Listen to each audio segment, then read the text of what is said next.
رب اشرح لي صدري ويسر لي أمري واحلل عقدة من لساني يفقهوا قولي. رب ادخلني مدخل صدق واخرجني مخرج صدق واجعلني من لدنك سلطانا نصيرا. ازيكم حبايب قلبي، عاملين ايه؟ يا رب تكونوا بخير. النهارده جايبين زي ما انتم شايفين معانا سفرة حلوة جدا وجديدة، وهنعملها كلها من الألف للياء. يلا بينا نسمي الله كده ونشوف معانا الفيديو بتاعنا هنعمل ايه النهارده.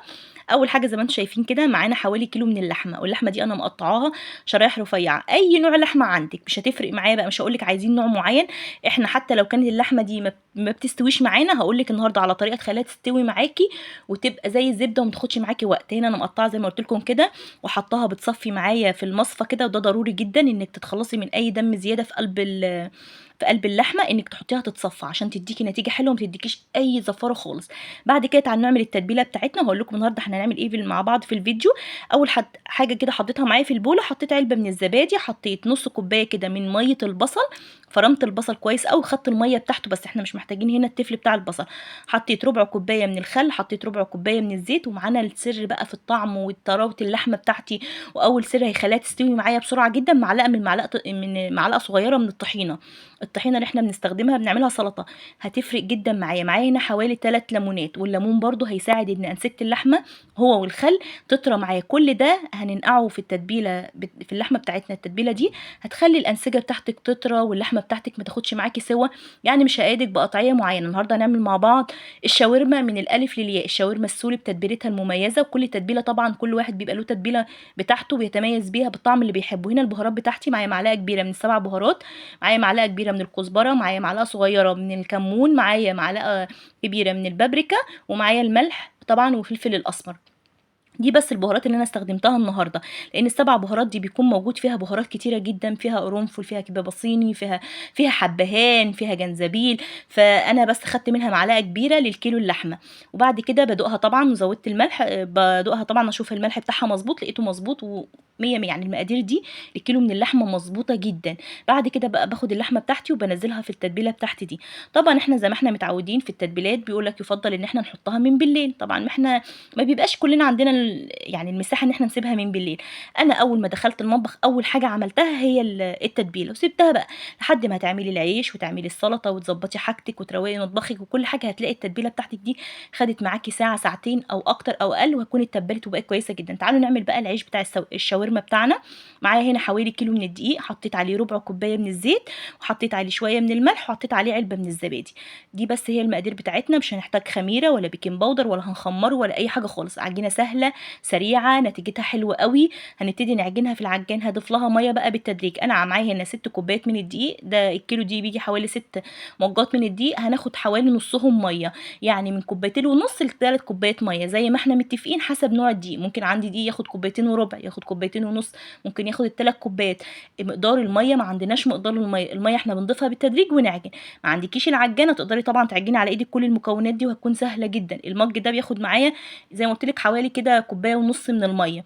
ابتديت ان انا احط الميه بتاعتي اول كوبايه ونص على كلها، وبعد كده الكوبايه ونص التانيين ابتديت اضيفها بايه بالتدريج. فضلت اعجن فيها لحد ما اتاكدت ان العجانه بتاعتي نطفت، وبقت كده العجينه عندي تمام زي الفل. بتبقى عجينه طريه، عجينه مفتوحه، يعني ما بتبقاش عجينه قاسيه، بتبقى بصوا طريه مش بتلزق في الايد بس في نفس الوقت طريه. هنبتدي بقى نسيبها بس ترتاح لحد ايه ما يعني نغسل ايدينا كده ونشيل العجان بتاعنا ونظبط الدنيا. طبعا كل ما بريح العجينه هتدينا نتيجه يعني كل ما تفرديها ما تمطش معاكي وترجع تاني تبقى عامله زي الاستيك. ده فايده ان احنا بنريح العجينه عندنا. شايفين العجينه عامله ازاي؟ قوامها حلو جدا، وده ضروري جدا عشان تاخدي نتيجه العيش اللي انت عايزاها ويفضل معاكي طري. انا عايزه اقول لك ان انا عملت العيش ده، عملت حوالي 10 او 11 رغيف. عملت منهم في اليوم اللي انا عملت فيه الشاورما، والباقي عندي عينته في الفريزر وتطلعيه كانك لسه عاملاه، يعني بتبقى نتيجته حلوه قوي. ده بيرجع يعني للعجينه عندك. لو انت عاملاها قاسيه لا هينشف معاكي بسرعه ومش هيقعد ايه معاكي مده طويله. بعد كده ابتديت ان انا اغطيه زي ما انتم شايفين كده بكيس بلاستيك بس عشان وش العجينه ما ينشفش، لان طبعا كنت مشغله المروحه. وبعد كده برش بقى على الرخامه كده شويه من الدقيق عشان اشتغل جنب مني وانا واقفه كده، وببتدي احط العجينه عليه. وهبتدي ايه ان انا اقطعه واسيبه شويه، وابتدي ايه افرد اول واحده انا شكلتها. زي ما قلت لك هنا ان احنا نعمل النهارده مع بعض الشاورما السوري بالتتبيله الحلوه اللي احنا عملناها مع بعض. عايزه اقول لك ان التتبيله اللي احنا عملناها ديت احلى شاورما ممكن تدوقيها بالتتبيله دي. تتبيله بسيطه جدا زي ما انتم شايفين، بس نتيجتها خرافه. يعني كانت جميلة جدًا، وكل حاجة محطوطة بمقدار مضبوط جدًا، بجد كانت تحفة. يعني أنا عن نفسي ما باحبش إن أنا أجيب أكل من برّه، أو ما باحبش آكل من برّه، باحب جدًا أعمل الحاجات دي في البيت، بتدّي نتيجة أحسن، طبعًا أوفر بكتير جدًا، عشان دلوقتي تجيبي الساندوتشات دي أو ساندوتشات الشاورما من برّه، يعني عشان تاكلي أنتِ وولادِك عايزة لِك أقل حاجة 400، 500 جنيه، فطبعًا أنتِ بتعملي الكلام ده في البيت أحسن وأوفر كتير. حد ممكن يقول لي إن الكيلو اللحمة طبعًا غالي وكده، بس طبعًا الكيلو اللحمة هيطلّع معاكِ أضعاف ما أنتِ هتشتري من برّه، يعني هيدّيكِ كمية أكبر من اللي أنتِ هتجيبيها. هنا بقى بابتدي أفرد العيش كده زي ما أنتم شايفين على الرخامة، بارُش برضه رشة من الدقيق، وبابتدي أفرده، ما بافردوش أوي، بافرده بس يعني إيه، لإن طبعًا أنا ما سِبتوش وقت يريّح خالص، أنا يا دوبك بس قطّعته وسِبته عقبال ما شِلت العجان، وابتديت إن أنا أشتغل فيه. بابتدي إن أنا أفرده نُص فردة كده، بحيث إن هو إيه، ما يعاكسنيش أو يضايقني وأنا بافرده، بافرد نُص فردة وأريّحه كده على جنبي، وبعد كده آخد اللي أنا بدأت فيه أرجع تاني أفرده، فكل ما أسيبه يرتاح وأفرده تاني يفرد معايا أكتر، ويبقى العجينة عندي رقيقة وما يبقاش عندي سميك، وآخد منه النتيجة اللي أنا عايزاها. زي ما أنتم شايفين كده بابتدي إن أنا أنفّض أي دقيق وابتدي أعمله بإيديّا تاني.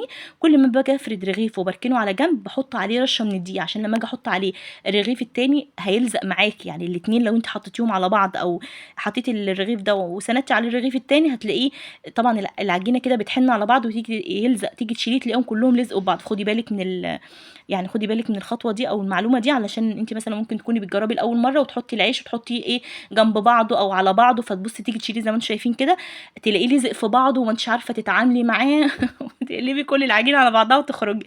فخدي بالِك من الخطوة دي. زي ما أنتم شايفين كده أنا بافرد كده، كل ما بافرده بارقّقه أوي، وخطوة الترقيق دي مهمة جدًا علشان تدّيكِ العيش اللي إحنا زي اللي بنشتريه من برّه، عايزة أقول لِك بيبقى طعمه أحلى وأجمل بكتير. اللي إحنا بنجيبه من برّه ده بيكون رقيّق كده وبيتقطّع معاكِ يعني بسهولة أوي، لو أنتِ حطيتِ حشوة بقى وحطيتِ طماطم وحطيتِ حاجة وجيتِ تلفّيه وتعمليه للولاد، بتلاقيه اتهرى معاكِ كده وما بدّاكيش النتيجة اللي أنتِ عايزاها. فلذلك أنا باحب إن أنا أعمله في البيت، وزي ما أنتم شايفين مقاديره سهلة بسيطة. هو إحنا حطينا دقيق، وطبعًا تقدري تعملي نُص كيلو من الدقيق، لو أنتِ بس أنتِ وجوزِك بس تقدري، أو ولادِك برضه. هو عايزة أقول لِك إن الكيلو دقيق ده بيطلّع معاكِ حوالي 10 ترغيفة ل11 رغيف كبار، يعني ممكن أنتِ تعملي نُص الكمية يطلّعوا معاكِ حوالي 6 أو 7 حجمهم صغير أو متوسط، فهيبقى برضه كمية حلوة أوي. بابتدي إن أنا هاعمله هنا على الصينية زي ما أنتم شايفين. أول رغيف ده أنا ما كنتش فارداه أوي، بعد كده هنشوف مع بعض. أنا حطيت هنا سويته على الصينية الألومنيوم كده. أنا عندي الصينية بتاعة العيش ده باسوي عليها، بس برضه قُلت للي ما عندوش الصينية بتاعة العيش أو بتاعة الكريب أو بتاعة اللي إحنا بنسوي عليها ده، فطبعًا وكمان حجم العيش عندي كان هيبقى أكبر من الصينية بتاعتي، وأنا كنت عايزة أعمله للولاد زي اللي بيتجاب من برّه يكون حجمه كبير، فاهمين قصدي؟ هنا بقى بابتدي إن أنا أدّي له كده معايا هنا زيت، نُص كوباية كده من الزيت، بابتدي بالفرشة أدّي له مسحة من الزيت، علشان الزيت ده يخلّيه معايا شفاف ويخلّيه معايا طري، وكمان يدّيني الشكل اللي أنا باجيبه من برّه اللي هو إيه، بيبقى رقيق أوي. طبعًا أول واحد مش هيبان معانا أوي في النتيجة اللي أنا باقول لكم عليها، بس بعد كده تاني واحد هتشوفوا معايا كمان. عقبال ما النار اللي تحت الصينية بتاعتي أنا طبعًا مخلّية النار وسط مش عالية، بس طبعًا عقبال ما النار بتتضبط تحت الصينية بتتوزع على الصينية كلّها، بيكون أنتِ خدتِ النتيجة اللي أنتِ عايزاها. تعالوا نعمل مع بعض واحد تاني. شايفين بقى بافرده، طبعًا وأنا باسوي ده ومهدية عليه باكون فردت التاني اللي أنا فردته الأولاني ده، فردته أكتر، يعني بقيت أفرده أكتر، وكل ما بيقعد بيفرد معانا أكتر وأكتر. زي ما أنتم شايفين كده بابتدي أدّي له مسحة من الزيت، ودي بتدّيني النتيجة اللي أنا قُلت لكم عليها. طبعًا هنعمل مع بعض النهارده الفتة، يعني هنعمل فتة شاورما، وهنعمل ساندوتشات شاورما، وهنعمل الصوص بتاعها، وهاعمل لكم صوص بقى مش صوص التومية.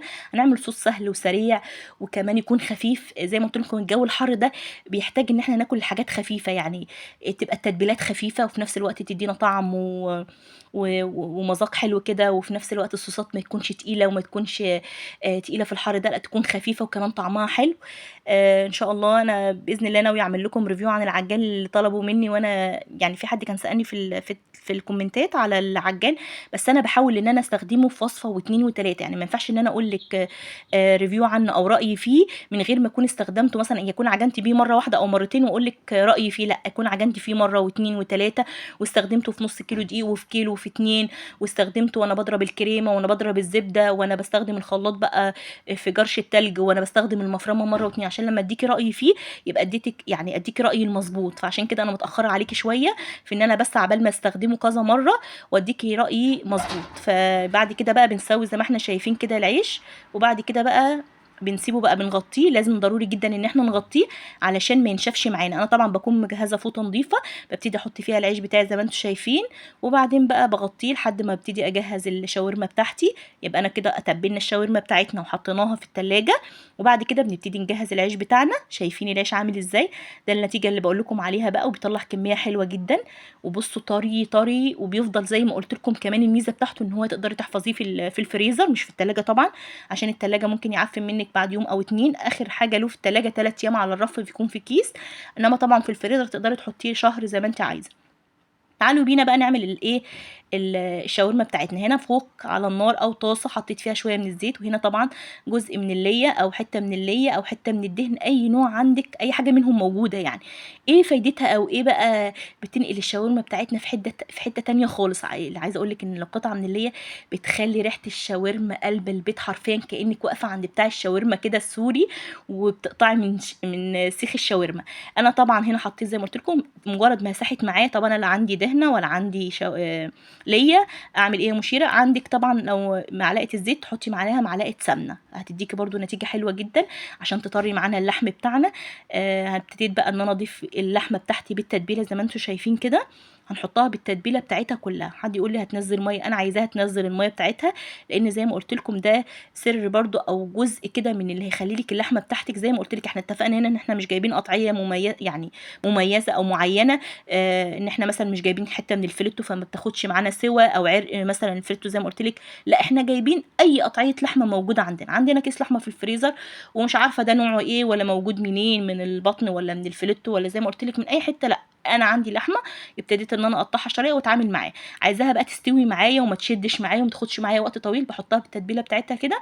وطبعا بعلي النار عليها. بكل ما بتبقى على النار بتنزل الميه بتاعتها. انا عايزه الميه دي، عايزاها تستوي في قلب الميه بتاعتها دي، وابتدي ان انا اهد عليها النار. بعد كده بقى تعالوا نعمل مع بعض الرز بتاع الايه، الفته بتاعتنا. حطيت كده معلقتين من الزيت، وهحط عليهم بقى ورقتين من اللورا وحته من عود القرفه كده. انا ما استخدمتش لان عامله كميه صغيره، خدت نص بس عود القرفه. يعني عندي 2 حبهان 2 قرنفل. وبعد كده حطيت لون الزعفران اللي انا حطيته، ده لون زعفران بيتجاب من عند العطار. وببتدي ان انا اغسل بقى كوبايتين من الرز، وبعدين بصفيهم. انا ما بنقعش الرز خالص، بضيفه كده على طول على البهارات اللي انا حطيتها ده، وبديله كمان معلقه من الزبده، وابتدي اقلبه كده، وضفت له الملح. مفيش اسهل ولا اسرع من كده. يكون الرز طعمه حلو جدا، خفيف جميل جدا. وتقدري طبعا لو ما عندكيش، لو مش عايزه تضيفي الورق اللورا ولا القرفه، ما بتحبهاش، تقدري ما تضيفهمش. تحطي معلقه الزيت مع معلقه الزبده، وتغسلي الرز بتاعك، وتحطي طبعا لون الزعفران، وتقلبيهم كويس قوي، وتشوحيهم كده زي ما قلت لك، وتضيفي لهم الملح، وبعد كده تزودي لهم الميه. انا هنا بحط لكل كوبايه كوبايه ونص من الميه. احنا زي ما احنا عارفين ان كوبايه الرز البسمتي بتاخد معايا كوبايتين من الميه. بس انا الرز ده عارفاه وعارفه يعني بجيبه دايما، وعارفه ان هو بياخد معايا كوبايه ونص بس من الميه، لان لما بزود له كوبايتين بيعجن معايا. فطبعا انت لما بتجيبي نوعيه رز بتعرفيها وانت بتشتغلي بيها، فخليكي دايما في المضمون. حطي كوبايه ونص من الميه، وبعد كده لما يجي يعني بتشوفيه بقى على النار، لو لقيتيه محتاج لسه شويه ميه تاني وانت بتدوقيه كده ما تلاقوش لسه استوى، زودي له كمان شويه ميه كده. انت هتعرفي نوع الرز بتاعك والنوع الميه، مقدار الميه اللي انت محتاجه ان انت تضيفيه له. تعالوا نعمل مع بعض كده الصوص بتاعنا او السلطه بتاعتنا الحلوه قوي اللي هنقدمها مع الايه، مع الشاورما بتاعتنا. حطيت هنا حوالي 5 اكياس كده من المايونيز، عليهم علبه من الزبادي، وهبتدي ان انا اقلبهم كويس قوي. طبعا الكميه ديت حلوه، يعني كميه كبيره، تقدري زي ما قلت لك تعملي نصها. لو انت عامله نص الكميه مش لازم تعملي نفس المقدار اللي انا عاملاه. انا طبعا عاملاه يعني انت تقدري تعملي المقدار اللي انت بتحبيه. بعد كده بقى ايه، هضيف معلقه من الطحينه، معلقه كبيره كده من الطحينه، وهنبتدي نقلب كل الكلام ده مع بعض. ديت بصوا من اجمل الصوصات واطعم والذ. انا عن نفسي بحبها جدا، يعني بحبها اكتر من التوميه. يعني اي صوص، اي اكله محتاجه نعمل معاها صوص، ده اسرع صوص ممكن تعمليه، بيبقى طعمه بصراحه تحفه جدا. حطينا الزبادي على المايونيز على الطحينه، وهنبتدي نضيف لهم ربع كوبايه من الميه، وهنبتدي طبعا نقلب كويس قوي. وبعد كده بقى عايزه تملحيها، بس انا ما بديهاش بس الا ملح بس مش اكتر. وبعد خالص في التقديم النهائي بديها بقى رشه من البابريكا المدخنه، رشه من الكمون، اي طعم انت عايزه تضيفيه في الاخر كده بديله بس لمسه. زي ما قلت لك احنا عايزين الاكل يكون طعمه حلو، يكون خفيف. الجو حر، ما احناش مستحملين حاجات تبقى تقيله كده على المعده. لا، احنا عايزين اكل يكون خفيف كده وناكله ما نحسش ان احنا لا تعبنا من الحر، لا احنا عايزين حاجات سهله وسريعه. هنا بقى الرز بتاعي زي ما انت شفتي كده كده اتشرب خلاص، هبتدي اهدي عليه خالص. بصوا سهرايه واسيبيه يستوي هيطلع معاكي زي الفل. بعد كده نشوف الشاورما بتاعتنا وصلت لحد فين. شايفين بقى نزلت كل الميه بتاعتها، انا عايزاها تنزل الميه دي وبعدين بقى ايه تشربها تاني. لما تنزلها وتشربها تاني هتكون استوت وبقت زي الزبده. بعد كده تعالوا بقى نحط الصوصات بتاعتنا. زي ما قلت لك الصوص ده جميل جدا، انت لو جربتيه مره مش هتبطليه. تقدري تعمليه كمان وتحطيه على المقالي، يعني تقلي فلفل الوان مثلا او فلفل اخضر وتقلي بتنجان وتحمصي عيش وتحطيه كده، تحط عليه الصوص من ده. يا سلام على الطبق ده جنان. جربوه كده يعجبكم قوي. هنا حطيت رشه من الكمون على الطبق ده ورشه من البابريكا على الطبق ده.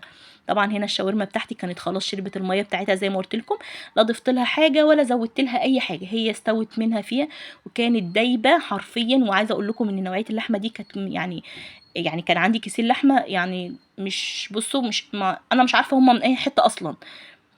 ابتديت اقطعها وهي ساقعه كده، لما طلعتها من الفريزر وابتدت تفك شويه ابتديت ان انا اقطعها وهي لسه متلجه عشان تتقطع معاكي شرايح رفيعه على قد ما تقدري. هنا بقى البصلتين اللي احنا كنا قطعناهم كده حطيت عليهم معلقه كبيره من السماق، هضيفهم في الاخر بعد ما الشاورما عندي تكون خلاص استوت، يعني فاضل لها بس 5 دقايق على النار وهطفى عليها. بضيف بس البصل، انا مش عايزه البصل يبصوا لو انا حطيتهم الاول خلاص هيدوب هيموت خالص في قلب الشاورما، لا انا عايزاه يكون برده موجود وفي نفس الوقت ما يكونش فيه القرشه الجامده، يعني بين البنين كده، عارفه ان هو لا صاحي قوي ولا نام قوي، لا بين البنين. ان الرز بتاعنا كان خلاص جهز وبقى زي الفل. الشاورما بتاعتنا كانت جاهزه وبقت زي الفل. طبعا العيش بتاعنا وجماله وحلاوته عايزه اقول لكم بصوا كان تحفه، جميل جدا جدا جدا، نتيجته حلوه قوي قوي قوي من اول مره. لو انت بتجربيه من اول مره عايزه اقول لك ان انت هتبقي مبسوطه جدا بالنتيجه. تعالوا نعمل بقى مع بعض السندوتشات الاول.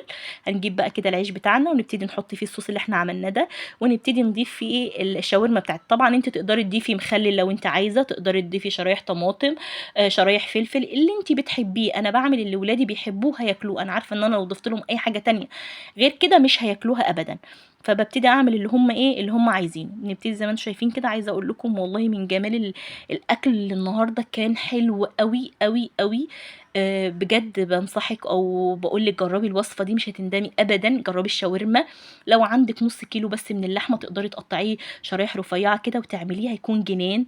وبيبقى بصوا بيرمي كميه حلوه قوي. وكمان العيش مع تقدري بقى تشكلي طبق كده من الشاورما على سندوتشين، مش لازم تعملي كل الكميه سندوتشات، لا ممكن تعملي بس رغيفين 3 كده، تعجني كوبايه او كوبايتين من الدقيق وتعمليهم سندوتشات لو انت وزوجك واولادك، وتقطعيهم كده في طبق يبقى فيه سندوتشات متقطعه ما تبقاش سليمه كده، وتعملي لهم طبق كبير شويه فيه شاورما، فيه الرز بقى عليه الشاورما من فوق، وجنب منه الصوص ده وجنب منه مخلل وجنب منه بقى الحاجه الساقعه، او تعملي لهم عصير. اظن ما فيش احلى من كده سفره، مفيش اجمل من كده اكل في الصيف ده. كلنا بنبقى محتارين نعمل اكل ايه وقاعدين بقى حيرانين ونقول تتغدوا ايه النهارده تاكلوا ايه بكره، ويقول لك اللي تعمليه يا ماما، تاكلوا ايه بكره اللي تعمليه يا ماما، وماما اما تيجي تعمل الاكل احنا مش عايزين الاكل ده.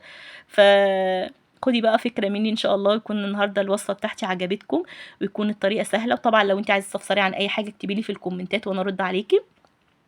وزي ما قلت لحبيبتي اللي كانت بتسالني على العجان انا مش ناسياها ابدا، بس مستنيه زي ما قلت لك اكون استخدمته كتير عشان لما اديكي رايي فيه اكون اديتك الراي الصح.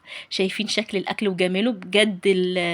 الطبق اصلا شكله، تخيلوا انت لو قاعدين في مطعم وبتاكلوا الاكل ده، تخيلوا هتدفعوا فيه مبلغ عامل ازاي. وتخيل هتاكلوه بالحلاوه ولا بالجمال ده، مستحيل طبعا. هتكون انت عاملاه في البيت احلى وانضف وبصوا الحاجه في البيت بيبقى لها طعم تاني. طبعا الاكل بره برضو بيكون يعني له طعم تاني برضو. مفيش مانع ان احنا ناكل مره بره، بس مره بقى يعني ايه كل شهر كل شهرين، مش هناكل كل يوم بره. وسهل طالما احنا هنعرف نعمل الحاجات دي في البيت لاولادنا ولنفسنا وان احنا يعني نظبطهم، ليه ما نعملش كده. فشايفين بقى جمال الاكل. طبعا حمصت العيش ده عيش شامي عادي، جبته قطعته كده وبحمره في الزيت، ما حبيتش اجيب معاكم ده لان هي خطوه سهله يعني وبسيطه. ابتديت بس ان انا احمره في الزيت وما حطيتش فيه اي حاجه خالص. انا بعتمد هنا على التتبيله بتاعت الشاورما بتاعتي، على الصوص اللي انا عاملاه.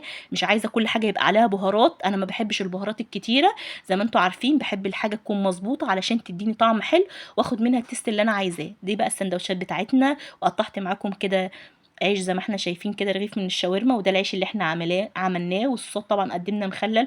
يا رب يكون الفيديو عجبكم النهارده واشوفكم على خير في فيديو جديد. مع السلامه.